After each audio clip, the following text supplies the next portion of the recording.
This is episode 174 of That Shakespeare Life. Our show is supported each week by listeners just like you who shop in our store, donate to the show, or sign up to become a member where you can cook, play, and create your way through the life of William Shakespeare with digital activity kits that let you try out some of the history you learn about here on the show. Be a part of continuing the legacy of William Shakespeare at CassidyCash.com. Hi, I'm Amy Lidster, postdoctoral research fellow at King's College London. Another great method for studying the life of William Shakespeare includes listening to this. It's That Shakespeare Life with my friend Cassidy Cash.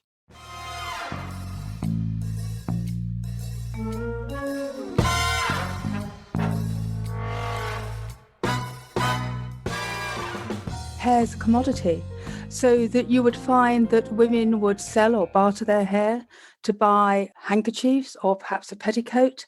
Pepys himself, again, he sells his hair to the wig maker.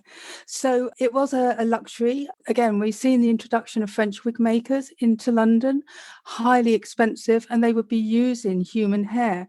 But also goats and horsehair could be used.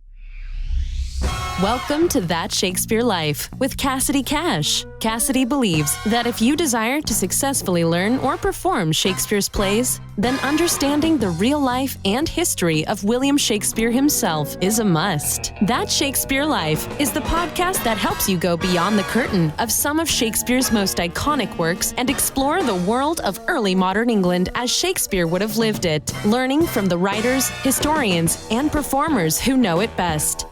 And now, here's Cassidy. The wig was first introduced to England around 1572, when Shakespeare was only 8 years old. The fashion would catch on very quickly in England, promoted by the Queen herself, who was known for wearing wigs in her older years and defined by her naturally curly red hair in her youth. There are over 100 references to hair across Shakespeare's works, many of them calling attention to the color of the hair and assigning value not only to particular colors, but also reflecting the importance of keeping one's hair neatly tended.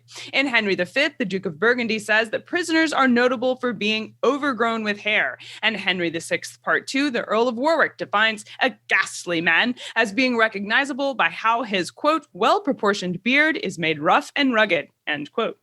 Later in the same play, Winchester calls attention to the cultural importance of a well-kept grooming regimen when he associates a demonstrative problem with wild hair. He says, quote, comb down his hair. Look, it stands upright, end quote. These are just a few references in Shakespeare's plays that reveal to us the kinds of hair, combs, dyes, and periwigs, the now archaic term used in Shakespeare's lifetime to describe a wig, that were present during the life of the bard. Here today to help us explore the vanity table of the 16th century and examine exactly what were the kind of Elizabethan wigs, hair dye, hair brushes, and toilet products used for women and men of the turn of the 17th century London is our guest and contributor to the Tudors to Windsors British Royal Portraits exhibition at the Royal Museum Greenwich, Sue Prichard. This exhibition is a collaboration with the National Portrait Gallery London and features 500 years of royal portraiture that offers us today a view into the haircare from Shakespeare's lifetime. The exhibition is now on display at Royal Museum Greenwich, and we will link you to more information on how to see the exhibition in today's show notes. Sue Prichard is Senior Curator, Art at Royal Museums Greenwich. She is responsible for the strategic planning of the Queen's House, which includes exhibitions and displays. Sue's research interests include fashioning the body in portraiture, women and the domestic environment, and gender relations. Hello, Sue. Welcome to the show. Hi, Cassidy. It's been great. Thank you so much for inviting me.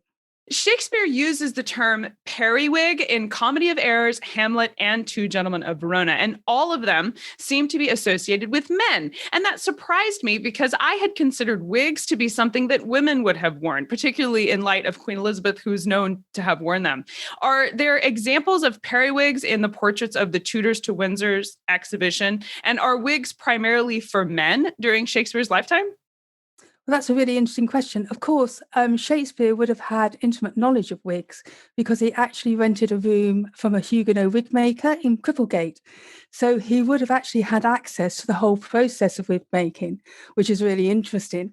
But I think it's really important to understand that for women in the 16th century, basically the clergy decreed that their hair should be covered, so as dictated by St. Paul in the Bible. So in the exhibition, you'll see two portraits, one of Catherine of Aragon and one of Anne Boleyn. And Catherine of Aragon is wearing a gable hood, which has an apex at the front above the forehead, and she doesn't have any hair on display. But when you get to Anne Boleyn, and of course Anne's been brought up in a French court, and she's actually wearing a French hood which sits further back on her head, and you can actually start to see her hair. It's only really with relaxation then start to see the emergence of elaborate hairstyles and of course wigs. And as you quite rightly say, it is Elizabeth who during her lifetime owned something like 80 wigs, that the popularity of wigs really comes into fashion. Women and men were wearing wigs to cover thinning hair, but it's really Elizabeth that brings the fashion to the court. But when we think about periwigs, I think what we're really thinking about in our mind's eye is that amazing wig that was worn by Charles II. It's really in the 1660s that you're actually getting this idea of the periwig, the full-bottomed wig, the full wig that was popularised by both Charles II and his brother, James, Duke of York. And in fact, it wasn't that Charles was balding. He didn't lose his hair. When he came to the throne in 1660, he actually did have a full head of black hair. He goes grey quite rapidly. He goes grey within 3 years, can't abide it, doesn't like the way he looks. And then he shaves his head and he starts wearing the full bottom wigs. And this is what, again, kickstarts the popularity for men of the Restoration court to wear wigs. And indeed, Pepys himself actually buys one once he sees the king wearing one. Shakespeare's reference to periwigs in Comedy of Errors says, quote, to pay a fine for a periwig and recover the lost hair of another man, end quote. So were periwigs made of real human hair? Indeed, they were. Much as today, hair's a commodity. So that you would find that women would sell or barter their hair to buy handkerchiefs or perhaps a petticoat. Pepys himself, again, he sells his hair to the wig maker. So it was a luxury. Again, we've seen the introduction of French wig makers into London, highly expensive, and they would be using human hair. But also goats and horsehair could be used. So even if you couldn't afford the luxury of human hair, you could indeed afford a wig that was made from either goat or horse's hair. I found only 2 references to the word comb in Shakespeare's works, both of which are found in Taming of the Shrew. Katharina uses the phrase, quote, to comb your noddle with a 3-legged stool and paint your face, end quote, with noddle referring to someone's head. And then Grumio later in the play says, quote, let their heads be sleekly combed, end quote. Sue, was there such a thing as a hairbrush for Elizabethan England, or did everyone use a comb? Oh, don't you think noddle is such a fantastic word? It's a word I grew up with in my childhood. We were always Really? saying, you're doing my noddling. It's such a fantastic word. I just love that word.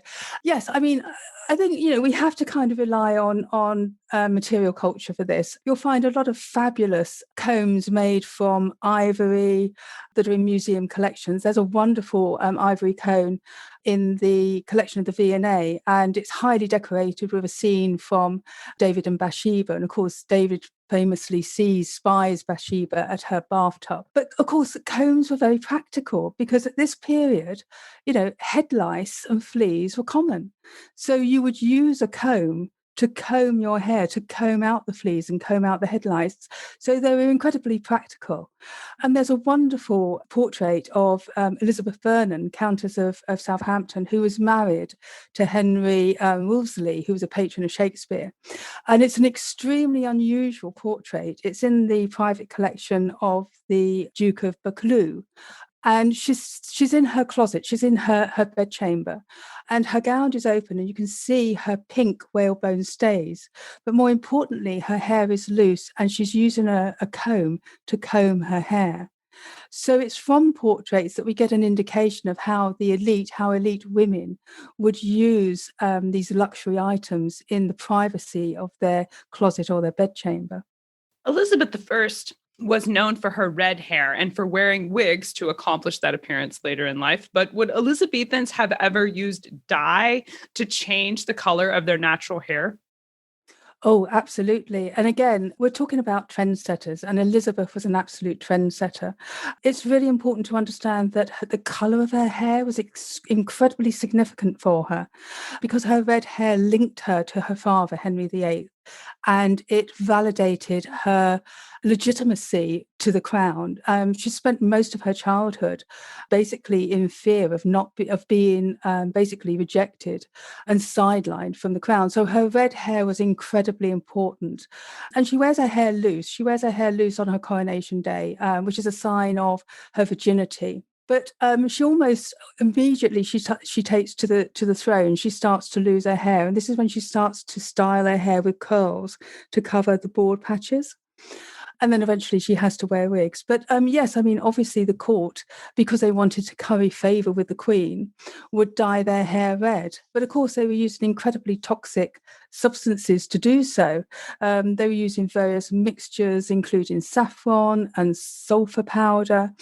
Expensive, but also incredibly toxic. And of course, the side effect of this was it made your hair fall out. So you were dyeing your hair, you were wearing wigs to emulate the Queen. But of course, it was a vicious circle because all of the products that you were using was actually having a detrimental effect on your hair. The reference we mentioned earlier from Katharina telling Hortensio to, quote, paint your face is presumably not talking about artwork, but instead talking about makeup. That's a phrase we use today to talk about putting on makeup. Sue, would Elizabethans have used facial cosmetics? Absolutely, yes. But again, really interestingly, in 1558, a visit by the Venetian ambassador, he describes ladies at the English court as being having fresh complexions and a general lack of paint. So paint is a term that we would use. We will use cosmetics or makeup, but the term paint, the painted face, is when women were painting their faces. And it's really around about 1662 that you start to see the introduction of paint. And this is really as a result of Elizabeth I having smallpox. So her skin is damaged. It's not incredibly scarred, but it is damaged. It's not as badly damaged as her lady-in-waiting, Mary Sidney, who unfortunately nursed Elizabeth all the way through her illness, caught smallpox herself, was incredibly disfigured, very scarred, so much so that it offended the eyes of Elizabeth and she banished her from court. So it was a really sad story. But Elizabeth, because she did have naturally pale skin, was then using paint to enhance and cover the scars from smallpox. And again, you don't need to be a scientist or a chemist to understand that the ingredients that they were using, highly toxic. So she was using white lead mixed with vinegar, which would be formed into a paste, and her ladies of bedchamber would apply it with a face cloth, and then they would overlay it with a glaze of egg white to produce this glow, this translucent glow. But of course, as the egg white hardened, if your face was mobile, if you cracked a smile, then of course it would crack the glaze. And another side effect was as the longer you wore it, it became grey. So you would reapply the white paint to increase that idea of the white complexion. And again, they were using Spanish pigment, mercury, on their cheeks to give them a blush. And again, using ceruse again, rolled into a paste and coloured with vermilion, which is mercury, on their lips. So everything that they're applying to their face, all of these ladies of the court, everything they're applying to their face is incredibly toxic. In Hamlet, the character, Hamlet, says, quote, I have heard of your paintings too well enough. God hath given you one face and you make yourselves another, end quote. Now, in this scene, Hamlet is speaking metaphorically, but I'm curious how face painting was received culturally for Shakespeare's lifetime. You mentioned that it didn't really catch on in popularity until later in the 17th century. So when Shakespeare was writing about painting your face, was it considered good or bad for people to wear makeup? Well, I think it's always been associated, paint is always associated with prostitution. So you get this idea that the Venetian courtesans who are painting their faces, they're applying white makeup. Venetian ceruse, which is the white lead, was considered to be the very best, white makeup that you could acquire. So there is a kind of morality issue around here. But as I say, it's incredibly toxic. So everything that these women are putting on their face is actually damaging their skin. and damaging their health, really. I mean, certainly in terms of mercury, you've got a whole range of side effects ranging from irritability, mood swings, insomnia, headaches, all of which we know Elizabeth suffered from. So she was obviously, suffering from these side effects. But also contemporaries were observing how the effect of makeup was detrimental. So it had the opposite effect to what women were expecting it to have in terms of making themselves look more attractive. And one contemporary observed these women who use it about their faces do quickly become withered and grey-headed because this stuff so mightily dry up the natural moisture of the flesh. So already it's being perceived as being damaging. But I think, one of the issues I always think is really fascinating is that we need to think about the effect of light at the Elizabethan court, because you only had two forms of light. You had natural light or you had candlelight. So I think when we read about, where women painting their faces, although it may have looked perhaps grotesque during the daytime, if you think about it in terms of candlelight, I think you would have got a completely different effect. It's a lot like movie makeup, I think. It's all about the lighting. Well, and it's really interesting when you think of the amazingly beautiful women that have played Elizabeth I, when you think about Kate Blanchett, they just look absolutely stunning. But of course, they are being made up. They're spending hours in the makeup chair to enable them to look like that. Equally, Elizabeth would have spent hours with her ladies of the bedchamber getting ready. So we've talked about foundation and blush on the cheeks, but what about eyeliner or mascara? Did Elizabethan women have a way to enhance the way their eyes looked? Well, they wouldn't have worn mascara. They may again have used a tint on their eyelids. They may have used a blue tint. Blue was actually used in conjunction with the white lead. So certainly women, when they painted their faces white, they would be then painting the veins in their décolletage to enhance the whiteness of their skin. So they may have used the blue on their eyelids as well. Elizabeth inherited the striking black eyes of her mother, Anne Boleyn. And at this point, she is actually trading with the Ottoman Empire. She's not able to trade with Catholic Europe because obviously, she is a Protestant, so she's excommunicated. She may have introduced some coal into her eyes, which she would have had access to through the Levant Company. But again, both men and women were using belladonna as eye drops into the eye to dilate the eyes. So you've got this kind of very doe-eyed, dewy look. And of course, belladonna, which is deadly nightshade, is poisonous as well. So again, you're kind of ruining your eyesight by putting in these eye drops. What about washing your hair? Was there such a thing as shampoo in Shakespeare's lifetime? Not shampoo as we know it, no, not at all. I mean, the whole ritual of bathing in the 16th century is completely different. And, Elizabeth I was famously said to have taken a bath once a month, whether she needs it or no. But, the Tudors did have bathrooms. They just perhaps didn't bathe on a daily basis. They would have used warm water and olive oil soap and face cloths. But in terms of hair washing, Elizabeth's ladies of the bedchamber would have used lye, which is wood ash and water. And then they would have draped a combing cloth around her shoulders, rubbed her hair with a warm coarse cloth, which would then remove the grease and dandruff, and then again comb her hair. The first metal hairpin was invented in England in 1545. Sue, did this invention change the kinds of hairstyles that were popular in Tudor England for women specifically? You mentioned there being a cultural distinction between wearing the hair down and then Elizabeth intentionally using curls to kind of hide her hair. What other kinds of tools or pens would have been used to create different hairstyles that you can see in these portraits? Well, it's really interesting because, as I say, Elizabeth had basically introduced the trend for curling and her ladies would have used curling tongs. So the smell of singed hair would have been a part of daily routine in her bedchamber as she was curling her hair to try and cover the bald patches. What I think is really interesting is that, as I say, you get this relaxation of the laws which enforce women to cover their hair. You have these elaborate hairstyles. But then in the early part of the 17th century, when James I takes the crown, you get this fashion really led by Anna of Denmark, his queen consort, for women cutting their hair. And this is actually seen as being really controversial. This is seen as women trying to emulate men because they're starting to cut their hair. And James commands his clergy to go out and to teach, and I quote, against the insolency of our women and their wearing of broad-brimmed hats, pointed doublets, their hair cut short or shorn, and some of them carrying stilettos or poignards, small slim daggers. So women are then actually cutting their hair. So they're not actually using wigs, or they're not using pins to create these elaborate hairstyles. They're actually cutting their hair. And this is actually seen as a sin against nature. But then as we move further into the century, you get women wearing these kind of quite elaborate sort of wire constructions at the side of their heads and creating these ringlets and these tendrils so that they're sticking out from the side of their heads. And quite often they would also be wearing hair pieces to create this elaborate hairstyle with the bun at the top and the tendrils and the curls at the side.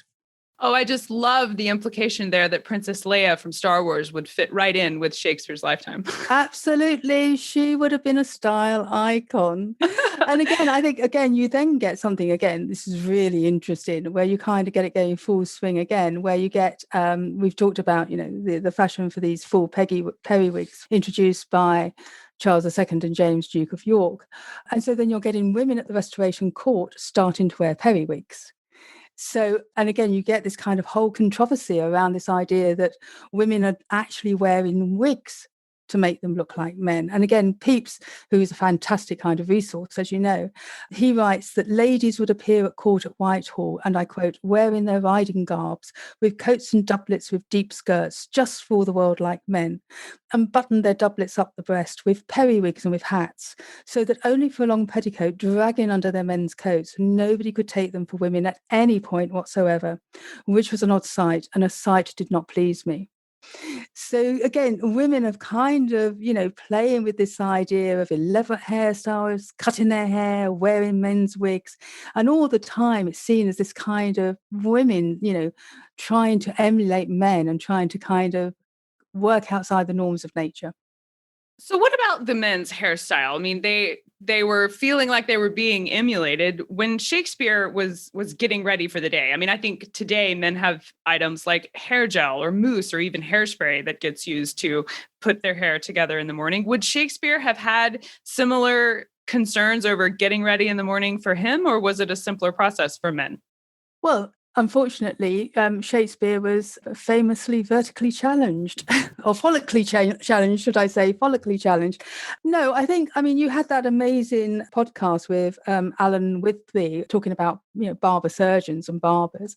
I think, I don't think men would have styled their hair per se. Certainly with Elizabeth, when she started going bald, her apothecaries were creating salves and pomades for her head to kind of, encourage hair growth. But obviously it didn't work. It's a really interesting question. I've not read anything to suggest that mousse or hair gel was prevalent amongst Shakespeare's peers. But people are incredibly inventive. They may have created a glue with sugar and water, which could, create some kind of styling mousse. As one does. When one is, short of those essential ingredients in your bathroom cabinet. Absolutely. Oh, I know we would love to explore this topic further, as well as to find out how we can see the exhibition there at the Royal Museum Greenwich. Could you tell us some of your favorite books or resources you can recommend we use to learn more, as well as how can we see all of these portraits on display? Well, at the moment, we have the Tudors to Windsors exhibition running at the National Maritime Museum until October 2021. We also have a fabulous once-in-a-lifetime opportunity to see the only 3 surviving Armada portraits of Elizabeth I in the Queen's House. And we've brought them together for the first time in their 400-year history. So you've got a double whammy at Greenwich at the moment. So I would encourage anyone to come along and, take the opportunity to see both exhibitions. I'm a huge fan of 2 amazing books. One is Elizabeth's Women, The Hidden History of the Virgin Queen by Tracy Borman, who is chief curator at historic royal palaces, and my very, very well-thumbed Elizabeth Bedfellows, An Intimate History of the Queen's Court by Anna Whitelock. And that is, as you can see, a really well-thumbed book.